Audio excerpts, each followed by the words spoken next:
안녕하십니까, 유범주입니다. 자, 우리 이어서 볼게 우리 이제 표준품 매매 볼 차례죠. 표준품 매매. 그래서 품질 결정 방법의 표준품 매매예요. 자, 이어서 볼게요. 좀 판서를 크게 할게요. 제가 판서를 크게 할게요. 네. 품질 결정 방법에 있어서 우리가 첫 번째 공산품 매매에 쓰여지는 거 보았고요. 공산품 매매. 그래서 이게 뭐였습니까? 자, 이 뭐였죠? 이게 5가지 뭐였죠? 견본 매매, 그 다음에 상표 매매, 그 다음에 규경 매매, 그 다음에 명세서 매매, 그 다음에 이제 우리 점검 매매 이렇게 됐죠. 저는 이렇게 외웠어요. 저는 암기식으로요. 견본 매매의 견, 상표 매매의 상, 견상, 규경 매매의 규, 견상, 규, 명, 명세서 매매의 명, 점검 매매의 점, 견상, 규, 명, 점, 그리고 지금 볼 표, 표준품 매매. 이렇게 외우세요. 표준품 매매. 견상, 규명, 점, 표. 표가 지금 이거죠. 표준품 매매죠. 네, 견상, 규명, 점, 표. 이렇게 앞글자 따서 외우시는 게 좀 편하십니다. 그 다음 표준품 매매는 일단 기본적으로 포인트 가져갈 게, 자, 미가공품에 적용하는 거예요. 미가공품 거래 시 적용을 해요. 이게 일단 포인트예요. 근데 미가공품이 뭐냐? 가공하지 않은 걸 우리 이렇게 불러요. 1차 상품. 1차 상품이라고 해요. 1차 상품. 요것도 챙겨주시고요. 그러면 여기에 적용하는, 자, 이른바 적용하는 종류가 있겠죠. 종류. 네. 좀 위에다 쓰겠습니다. 이렇게. 종류. 종류. 기본적으로 우리 국제무역사 시험에는 잘 나옵니다. 네, 무역영어 시험 잘 나오고요. 네, 자, 종류 보시면은 요렇게 해가지고 또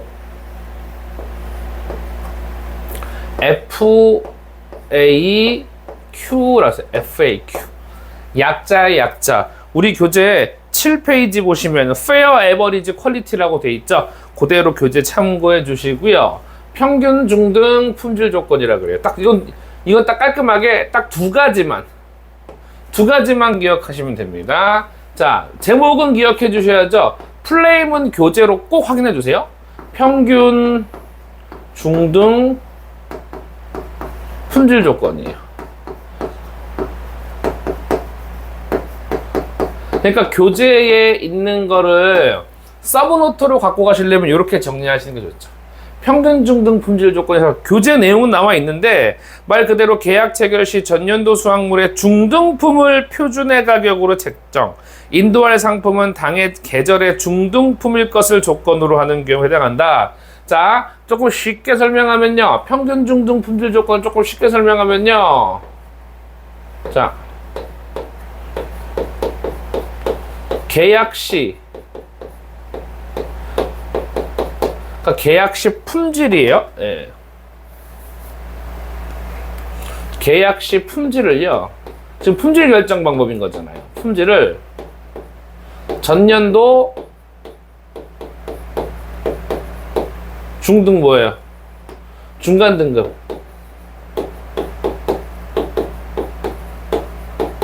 네, 중간 등급이고요. 실제로 중간 등급이고 물품은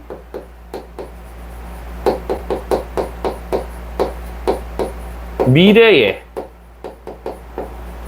인도한다. 그래서 약간 사례를 설명드리면요.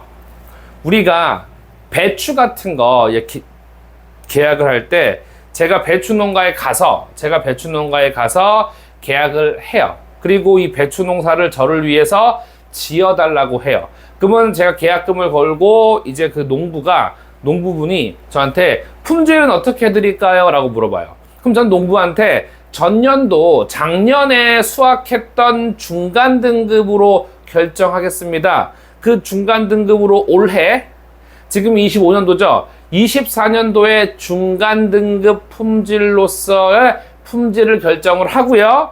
25년도에 지금 농사를 지으셔가지고 연말에 저한테 갖다 주세요 라고 하는 현재 존재하지 않는 물품에 대해서 계약을 체결하는 이른바 무슨 거래라 그래요? 미래에 있는 선물거래. 선물거래. 모르시면 댓글에 한 번 더 질문 주시고요. 키워드 일단 선물거래 가져가 주시고요. 가장 중요한 거, 그 대상, 적용 대상이 뭐냐? F로 시작하니까 이렇게 외우세요. 프루츠. 과일, 그리고 뭐예요? 농산물, 끝. 이 두 가지만 기억해 주세요. 대단히 중요합니다, 이렇게. 네. 그 다음에 중요한 건 뭐냐면은, 중등이 중간 등급이에요. 작년에 이미 수확을 했던 물품에 중간 등급 품질로 올해 계약을 하고 싶다. 근데 이거는 과일이나 농산물이니까 농사, 재배 들어가야죠. 그러니까 미래에 수확 예정인 걸 지금 사겠다는 거예요. 지금 25년 1월 달이라고 가정할게요. 예. 아까 좀, 이거 의외로 좀 헷갈리시는 분들이 계셔가지고, 이렇게 타임 테이블이 있으면요. 지금이 25년 1월이에요, 1월. 요거 쓰고 지울게요. 예, 1월이고요. 이때 제가 농가에 가서 과일 사과라고, 예를 들어 그냥 사과라고 할게요. 사과 농가로 가가지고 이제 계약을 하려고 그래. 계약. 근데 지금 사과가 없어요. 사과 농사 지어가지고 언제요? 25년 몇 월? 12월에 수확이 예정돼 있습니다. 수확이 예정.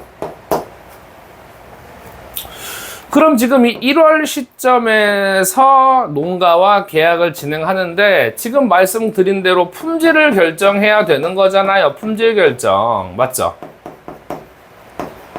품질을 결정해야 되는 거잖아요. 근데 바로 전년도 24년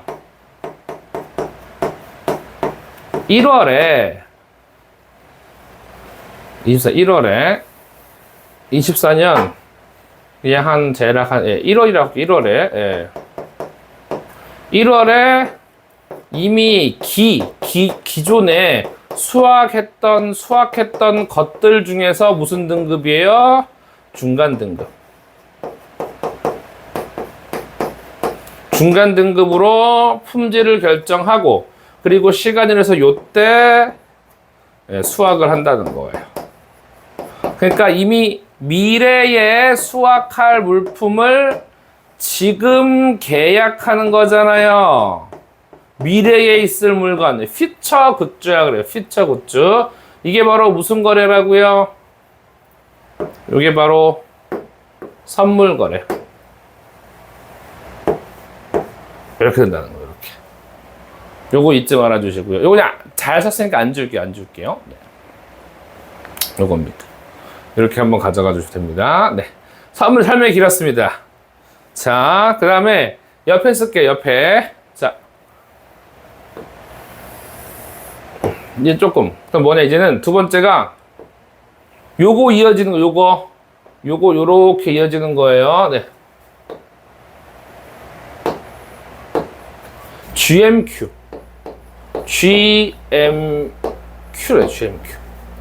GMQ도 딱 깔끔하게 두 가지만요. 제목은 뭐냐? 판매 적격 품질 조건이에요. 판매 적격 품질 조건.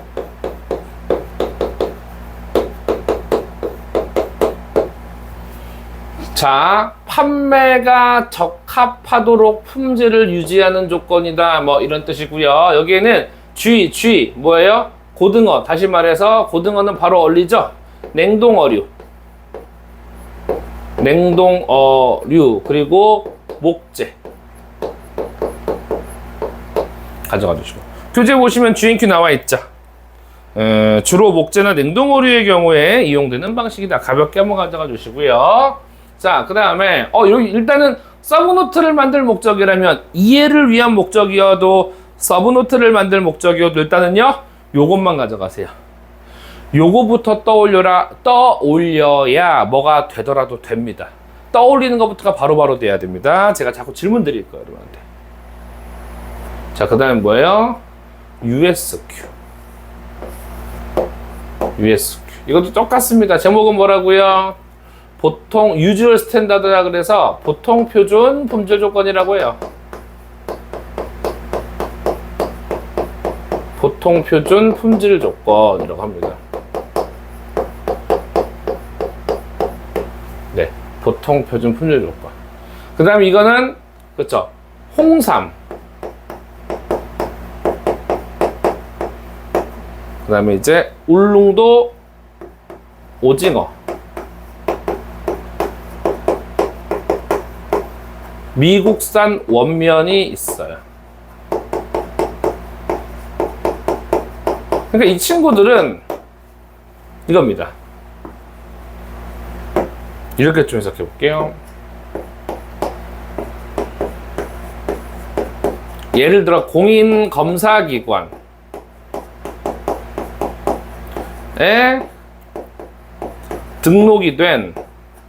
등록된 기준 충족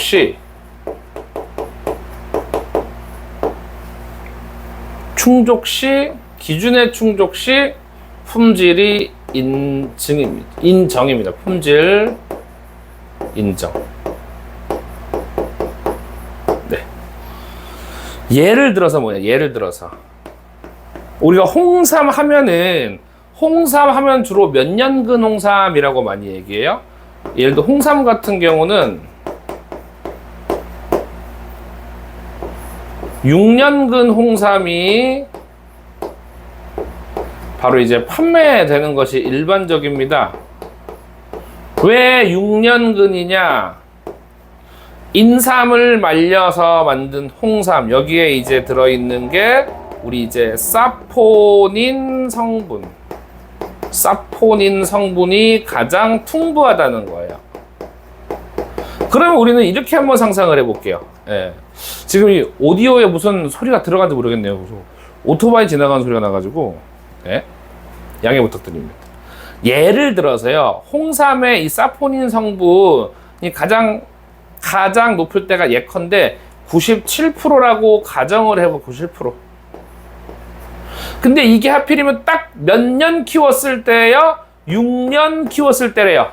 그러면 우리는 홍삼을 우리가 재배해서 어디에? 공인검사기관에 가서 측정을 의뢰해서 공인검사기관에 등록된 97%만 나온 다음에 우리는 몇 년근으로 인정받는 거예요? 6년근 홍삼.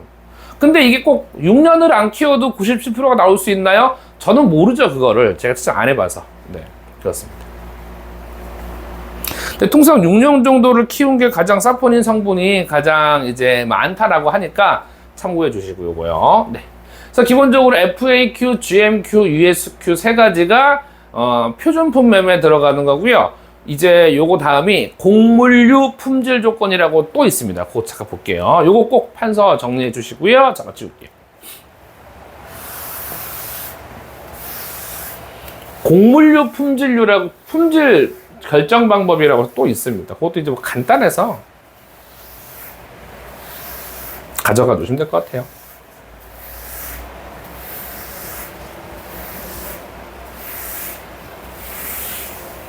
자, 보시면은 곡물류 품질 조건이에요. 품질 결정 방법.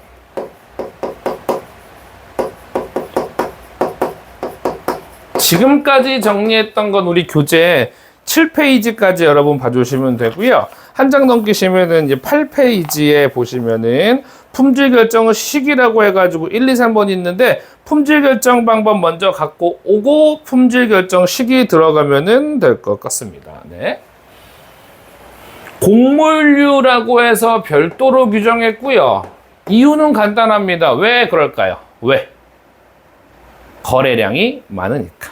네. 그럼 결정 방법에는 기본적으로 그냥 교재 기준으로는 세 가지가 있어요. 세 가지. 세 가지가 있습니다. 첫 번째, 두 번째, 세 번째 넘버링 먼저 때리고요.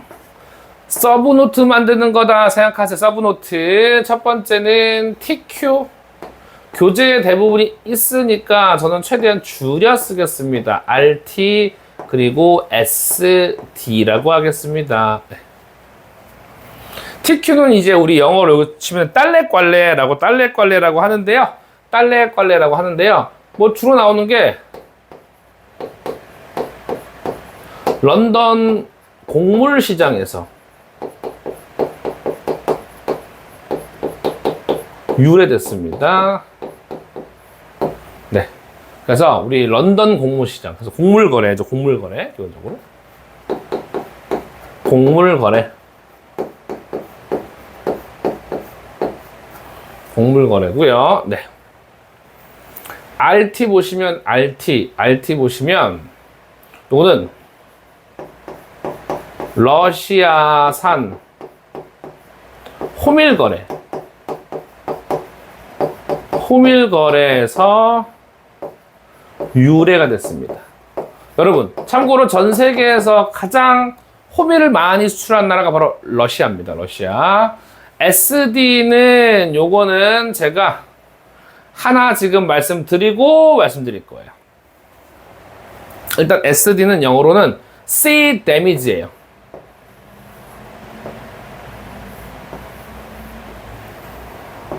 데미지. 네. 해상에서의 어떠한 손상을 말해요. 손상. 자, 그 전에 제가 뭐길래 이거 말고 다른 거 설명드리고 예를 들어간다고 말씀드렸느냐. 자, 여기 보시면은 품질 결정과 관련된 품질 결정, 그렇죠. 시기예요. 시기.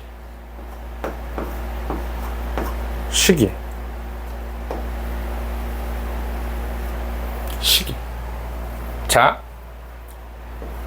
품질을 결정하는 시기라는 건 품질을 결정하는 이른바 타이밍이다 라고 보시면 될 것 같아요. 자, 선적 시에 결정할 수도 있고요. 양육 시에도 양육 시에도 결정할 수 있어요. 얘를 쉽게 풀자면은 출발 시, 그 다음에 이거는 도착 시 라고 지금 생각해 주세요. 즉, 품질 결정의 타이밍을 말하는 거. 그럼 이거는 누구 중심으로 보느냐? 셀러. 다른 말로 이제 매도인 중심, 셀러 중심.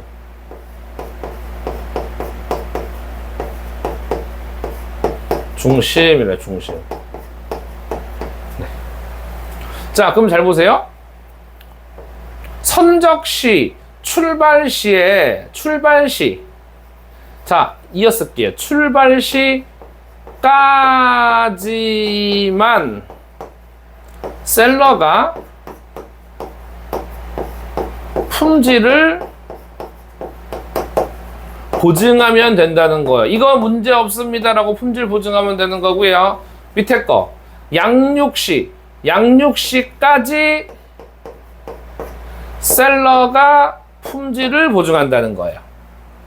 자, 그러면은 첫 번째 거 보시면은 운송 중 손해가 발생한다면 운송 중 손해가 발생을 한다면 운송 중 손해는 누구의 부담이냐? 당연히 셀러가 선적 시까지만 부담을 하니까 운송 중 손해는 바이어겠죠. 동의하시죠? 한글로 매수인입니다. 바이어가 부담을 해요.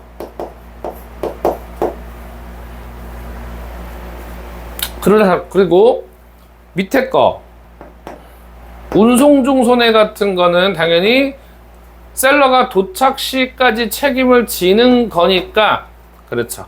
셀러가 부담을 한다는 겁니다. 자, 그래서 이거 지금 운송 중 손해 지금 얘를 뭐라고 하는 얘 첫 번째 거를 선적 품질 조건. 선적 품질 조건 교재 있습니다. 선적 품질 조건이라고 하고요. 다음 밑에 건요. 그렇죠. 양육 품질 조건. 양육 품질 조건이라고 해요. 일단 이렇게 두 가지입니다. 일단 두 가지입니다. 그 다음에 그럼 이제 SD를 제가 뭘 얘기를 해야 돼? SD. 자, SD는 두 가지로 구분이 돼요. 두 가지로. 원칙이 있고 항상 원칙이 있으면 뭐가 따라다닌다 그랬죠? 원칙의 동생인 예외가 따라다닌다 그랬죠? 예외가 따라다녔어요. 그 원칙 같은 경우는 선적 품질 조건이에요. 선적 품질 조건. 예외는요, 당연히 뭘까요? 선적 품질 조건이 아니겠죠. 뭘까요? 그렇죠. 양육 품질 조건이에요. 양육 품질 조건. 네. 제가 글을 쓰려고 하는데 자꾸 이렇게 글자가 이렇게 위로 올라간지 모르겠네요. 네. 자, 즉, 선적 품질 조건이니까 당연히 운송 중 위험은 바이어겠죠. 운송 중 위험은 그렇죠. 당연히 바이어예요. 바이어인데 예외적으로 양육 품질 조건은요.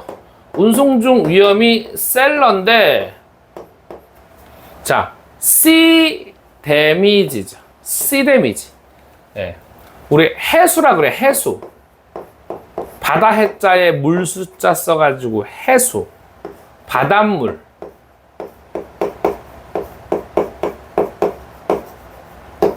해수로 인한 손해만 누가 부담한다고요?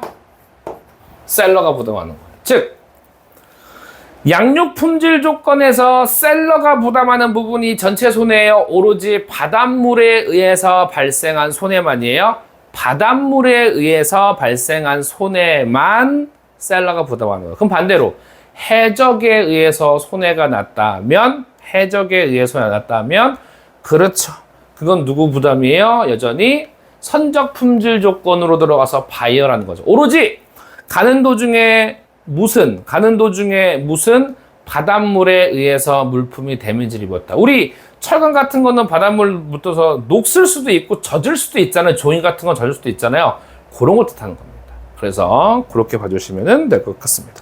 그래서 이게 바로 8페이지에 나와 있는 내용들이고요. 가볍게 한번 읽어봐 주시고 저는 지금 우측에 9페이지까지 SD, C 데미지라고 봤습니다. 네. 이렇게 해서 품질 조건은 깔끔하게 2강 정도로 마무리가 됐으니까 서브노트 이렇게만 깔끔하게 만드시면 될 것 같습니다. 여러분. 네, 가져가시고요. 다음은 이제 제가 수량 조건으로 이어서 한번 진행해 보도록 하겠습니다. 여러분, 고맙습니다.